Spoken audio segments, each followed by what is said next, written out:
আলিফ লাম মিম যালিকাল কিতাবু লা রাইবা ফীহি হুদাল লিল মুত্তাকিন।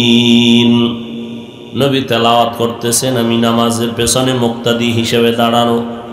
তেলাওয়াত চলতেছে, নবীর তেলাওয়াত করতে করতে করতে করতে মাঝামাঝি গিয়া রুকুর মধ্যে যাবেন, দেখলাম না নবীর তেলাওয়াত বন্ধ নাই। সূরা বাকারা পুরাটাই শেষ, বিশাল বড় সূরা। সূরা বাকারার তেলাওয়াত চূড়ান্ত ভাবে শেষ করিয়া নবী রুকুর মধ্যে যাবেন, কয় না না।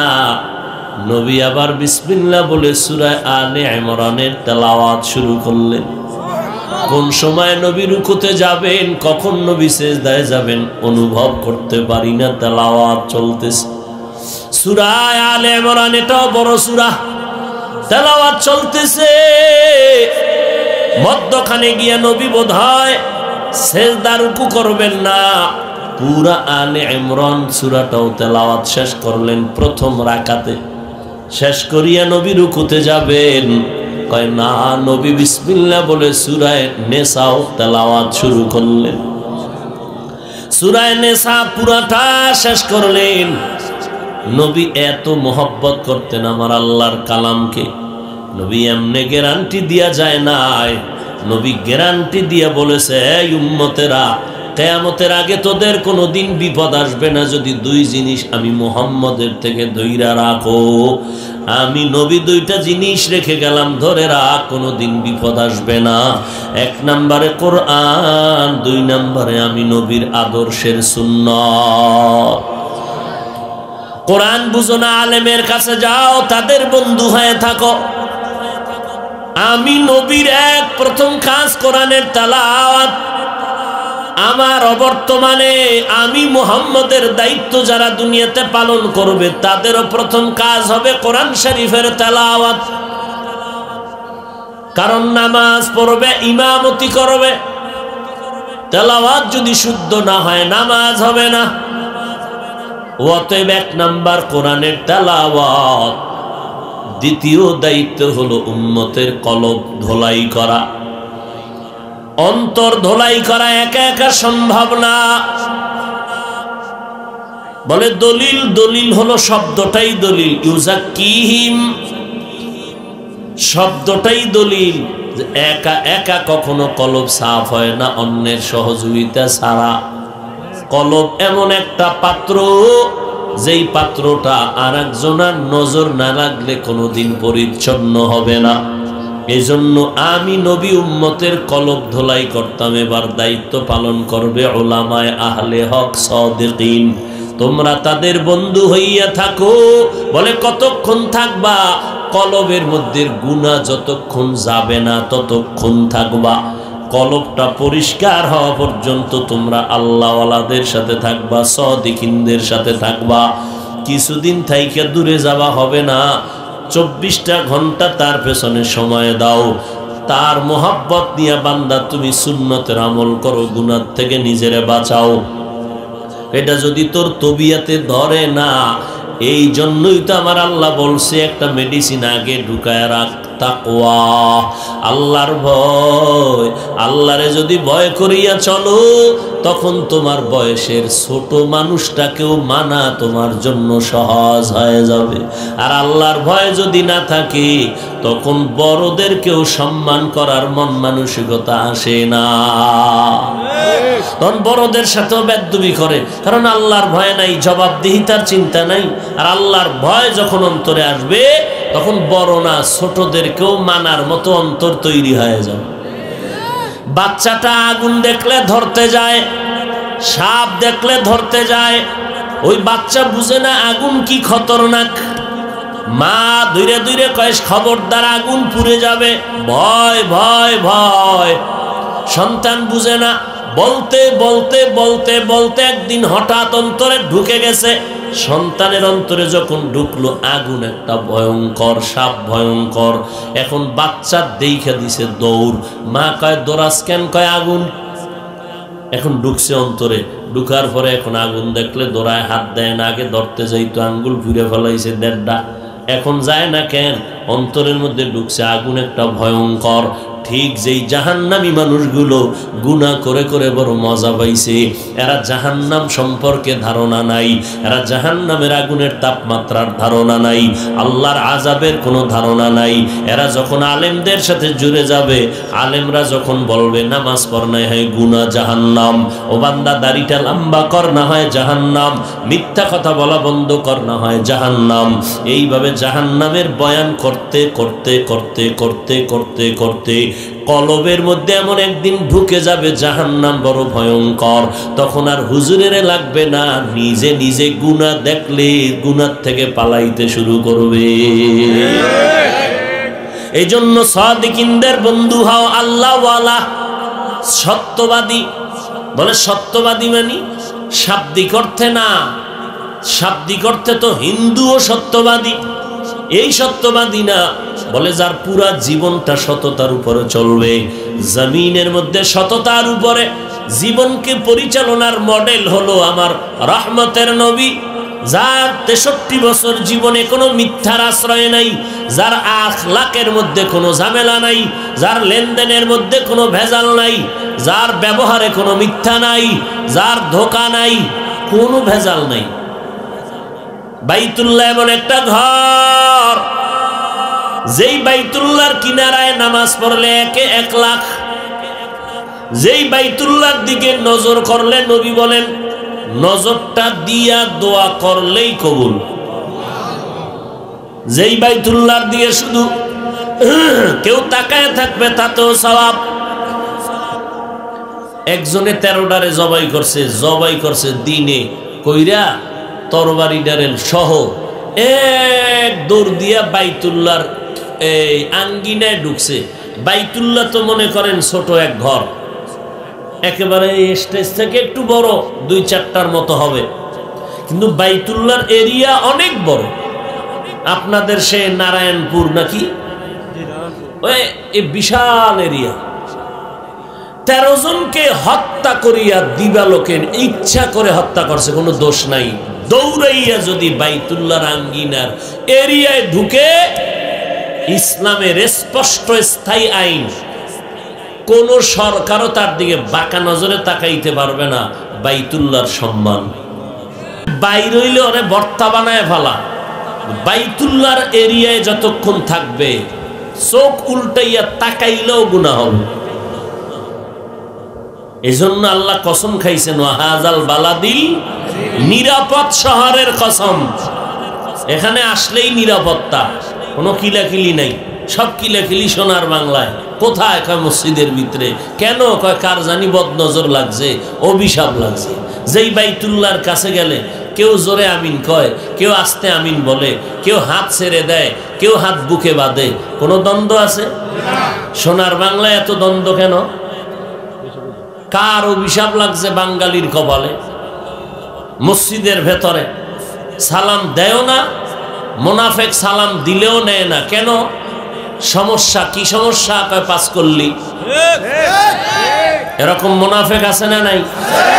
কই আমরা টুপি ছাড়াওয়ালারেও তো সালাম দেই, হিংসা তো করি না। আর তুমি সালাম দেও না, দিলেও নাও না, সমস্যা কি? কয় দেওবন্দি। কি? আরে দেওবন্দিরে সারা মরতেও পারবি না, লেখা রাখ। আর 10 বছর টাইম, বাংলাদেশের প্রত্যেকটা গ্রামে গ্রামে কওমি মাদ্রাসা হবে, লিখে রাখ। কেন হবে? তোদের বাধার কারণে হবে। কারণ জোয়ারের পানিতে বাদ দিলে শক্তি কমে না বাড়ে? এই তাবলীগের বিরোধিতা করতেছ, বাড়তেছে না কমতেছে? সরমনের বিরোধিতা করার দ্বারা, উজানির বিরোধিতা করার দ্বারা বাড়ে না কমে? আরো বাড়বে। বিরোধিতা যত করবি তত বাড়বে, এটাই নিয়ম। বিরোধিতা করে কারা? একমাত্র মওদুদী সাহেবের মুরিদেরা, আর কেউ না। বলবেন অমুক দল না, সব এক গাছের ডালপালা, ঘুরে ফিরে ওই গোড়া এক জায়গায়। আল্লাহ হেদায়াত দান করুন। তাহলে কোরআন শরীফের অর্থ না জেনে পড়লে লাভ নাই, এই কথা মানেন? ইউটিউবের মধ্যে আমার মতো লঙ্গি ভরা মোল্লা না, বড় বড় টাইটেলওয়ালা হুজুরেরা পর্ব আকারে বক্তব্য দিতেছে, কোরআনের অর্থ না জেনে পড়িও না। আপনি নাউজুবিল্লাহ বললে কি হবে? হে তো বড় হুজুর, অনেক বড় হুজুর। আল্লাহ হেদায়াত দান করুন। তাহলে আজকে থেকে কোরআন শরীফ পড়বেন ইনশাআল্লাহ। অর্থ জানেন আর না জানেন, জানলে তো ভালো, কিন্তু না জানলে কি পড়া যাবে না? যাবে। চেষ্টা করবেন পড়ার, সন্তানেরে পড়াবেন। যারা কোরআন পড়তে পারে এদের থেকে তেলাওয়াত শুনবেন। রাজি আছেন না ইনশাআল্লাহ? আল্লাহ কবুল করেন। আমিন। আর আলেমদের সাথে সম্পর্ক রাখবেন। কোন আলেম? যেই আলেমের বয়ানে মানুষের আমল ভালো হয়, যেই আলেমের বয়ানে মানুষের দিল নরম হয়, কান্না আসে, গুনাহ ছাড়তে মনে চায়, এমন আলেম আছে এই জমিনে? আছে। এদের কাছে যাবেন, এদের দোয়া নিবেন। বাকি অন্য আলেমের বিরোধিতাও করবেন না, খবরদার। আমার মাওলা নাই, বিচার করতে পারবেন না, তা আপনার দরকার কি? আপনি খামাখা গুনাহগার হবেন কেন? আল্লাহর উপরে ছেড়ে দেন, আল্লাহ বিচার করতেছে না, আপনি টের পান না, কিন্তু জায়গা মতো বিচার হয়ে যাইতেছে। বিচার হচ্ছে তো, আল্লাহ তো দেখাই দিতেছেন সব। আমরা কেন খামাখা মন্তব্য করব? আল্লাহ হেদায়াত দান করুন। আমিন। বয়ান শুনবেন আজীবন, যদি নামাজ না পড়েন লাভ হবে? এই নামাজ পড়া, এত বয়ান, আজকে পাও দূরে দূরে বয়ান করবো হিন্দুদেরকে, বৌদ্ধদেরকে, ইহুদিদেরকে। মুসলমানের বয়ান কইরা শ্বাস ফালাবার টাইম পেই না 12 মাস। কই খাওন কই ঘুম, শুধু মুসলমানেরই তালি দিতে আছি ঘুরে ঘুরে। বয়ান কইরা বেরোই, বয়ানটা শুই না, দোয়াটা কইরেই বেরি। হাসেন কেন? মানে জুতা দিয়ে ফিডাইলে আপনার লজ্জা হবে? আপনি প্যান্ডেল থেকে, কোরআনের বাগান থেকে বয়ান শুনে মোনাজাতটা দিয়ে বাইরে বেরি ধরাইলেন, মানে জুতা দিয়ে ফিডাইলে আপনার জাল মিটব? লজ্জা হবে আপনার? কিসের বয়ান শুনলেন?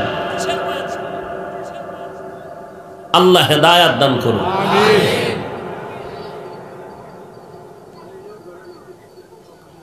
হায় হায় হায়। 5 ওয়াক্ত নামাজ ঠিক মতো পড়েন, ওলামায়ে কেরামের কাছে যান, দোয়া নেন। মা বাবার দোয়া তো নিবেনই। মা বাবার দোয়া হলো সব থেকে ঊর্ধ্বে, কারণ আলেমের দোয়া কবুল হওয়ার গ্যারান্টি হাদিসে নাই, কিন্তু মায়ের দোয়া, বাবার দোয়া কবুলের কি আছে? গ্যারান্টি আছে। মা বাবার দোয়া নিবেন। আল্লাহ পাক আমাদের কবুল করেন, এই মাহফিল কবুল করেন, এলাকার সবাইকে আল্লাহ দিনের খাদেম বানায় দেন। 3 দিন মাহফিল, অনেক ওলামায়ে কেরাম আলোচনা করেছেন, শুনেছেন। আল্লাহ পাক এই আলোচনার উপরে আমল করার তৌফিক দান করেন। অনেক খরচ, এরকম মাহফিলের কারণে ওলামায়ে কেরাম আসবে, দিনের কথা শুনবেন, এর দ্বারা অনেক লাভ।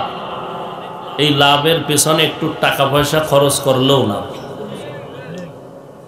আপনার ঘরে অসুস্থ রোগী আছে, অনেকে ব্যবসা করেন, লাভ হয় না, লস আর লস, মাথা গরম, কাস্টমারের লাগে ঝগড়া করে বউর সাথে গিয়ে খারাপ আচরণ করে, এরকম আছে না অনেক? এই অবস্থা থেকে পরিত্রাণের একমাত্র পথ হলো আল্লাহর পথে দান করো। একজন সাহাবী এসে বলে, নবী আমার একটু টাকা পয়সা বেশি দরকার। নবী কয়, দান কর। দান করা শুরু কর। এত টাকা বাড়লো, কিছুদিন আগে নবী এবার টাকা পয়সা কমানোর উপায় কি? কয়, দান করা বন্ধ কর। দান বন্ধ, টাকাও কমতে শুরু হয়ে গেল। এই বিশ্বাস আপনার অন্তরে 100 থাকবে তো ফলাফল 100 পাবেন। বিশ্বাস তো নাই, ওই লজ্জায় ফিরে আমগো কথায় দেন, হুজুরে চাইছে না দিয়ে কেমন। আল্লাহর মোহাব্বতে যদি দিতেন তাহলে আপনি 1 বছরে কোটিপতি হয়ে যাইতেন। আপনি দুনিয়ার খরচ করেন বিভিন্ন জায়গায়, ভাই মসজিদে কিছু দিবেননি? না, আমার এই গজব সেই গজব, সিরিয়ালে গজবের কথা বলতে থাকে। আমার বাচ্চা অসুস্থ। আরে তুমি আল্লাহর মোহাব্বতে বাচ্চা অসুস্থ, তুমি সাথে সাথে একটা মান্নত করো, আল্লাহ আমি তোমার দিনের পথে 50,000 টাকা দিব, এর বরকতে আমার বাচ্চাটাকে সুস্থ করো, একটা গরু দিয়ে দিব, আলেমরা খাবে, কোরআন পড়বে, দোয়া করবে, তুমি আমার বাচ্চাকে সুস্থ করো। না, ওরে আল্লাহ এত টাকা, আচ্ছা একটা খাসি, তাও কম না, 15,000 সম্ভব না। আল্লাহকে দিবি না? এবার দেখ তোর অন্য দিক দিয়ে কেমনে নেই, তোর বউয়ের কানের বালা শুদ্ধ বিক্রি করাইয়া এরপর তোরে ফকির বানামু, তোর মাইয়ার কিডনি, তোর ফোলার কিডনি এমন ভাবে ড্যামেজ হইছে, হসপিটালে গেছে জমিন বিক্রি করে, বউরে কয় কানের অলংকার বিক্রি কর বানায় দিমু, সব গোষ্ঠী শুদ্ধ বেচা টাকা পয়সা হসপিটালে দিছে, একদিনও মোবাইল লইয়া হিসাব করে নাই, এত টাকা। উম্মা যখন সন্তানরে হসপিটাল থেকে রিলিজ করে দিল, হিসাব করে দেখে 3 লাখ নাই। যাক 3 লাখ গেছে, মাইয়া ভোলার জন্য গেছে, দুঃখ নাই। বাসায় আইয়া মাথা আরো গরম, কি 1.5 লাখ দাঁড় করছি যে এটা কেমনে দেই। আর আল্লাহর রসুল কয় তোর 1.5 লাখ কিচ্ছু লাগবে না, একটা খাসি অথবা তুই আল্লাহর রাস্তায় দান কর, এ দানের ওসিলায় আল্লাহ মুহূর্তে তোমার মুসিবত দূর করে দিবে। আসছে মাথার উপরে, দান করবা, দেখবা নাই।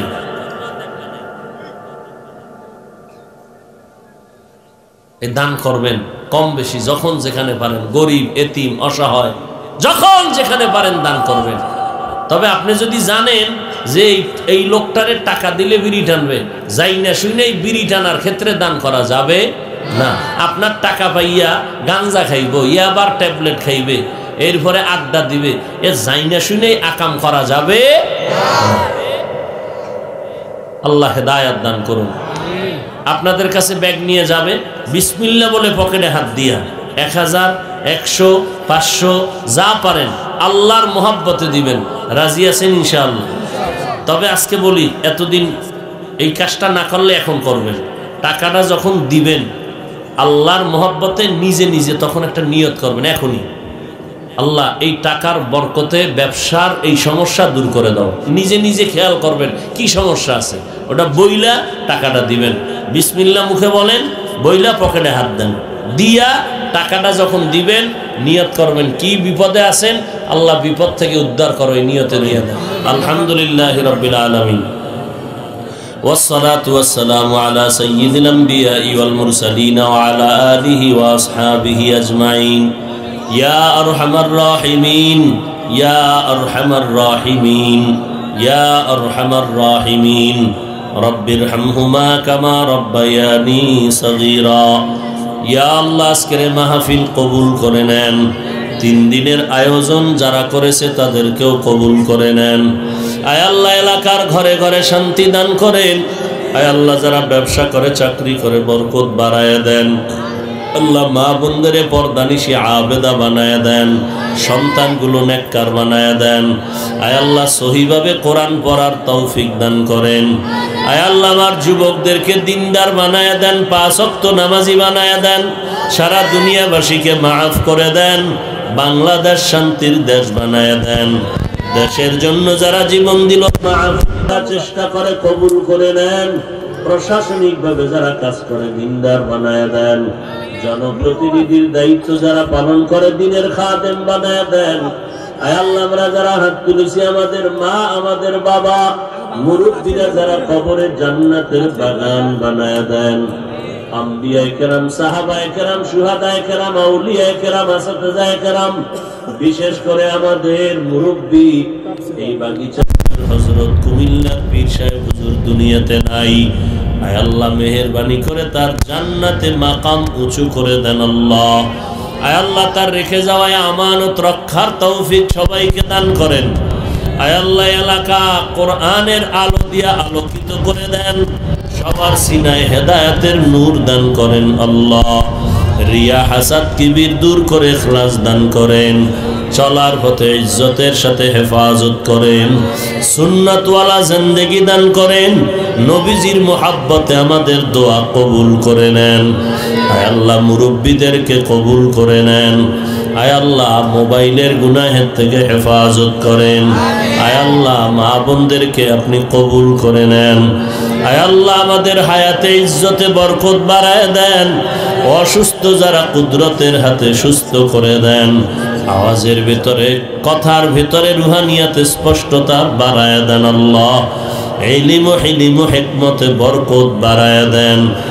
أفوض أمري إلى الله إن الله بصير بالعباد وصلى الله تعالى على خير خلقه محمد وآله وأصحابه أجمعين آمين آمين آمين برحمتك يا أرحم الراحمين.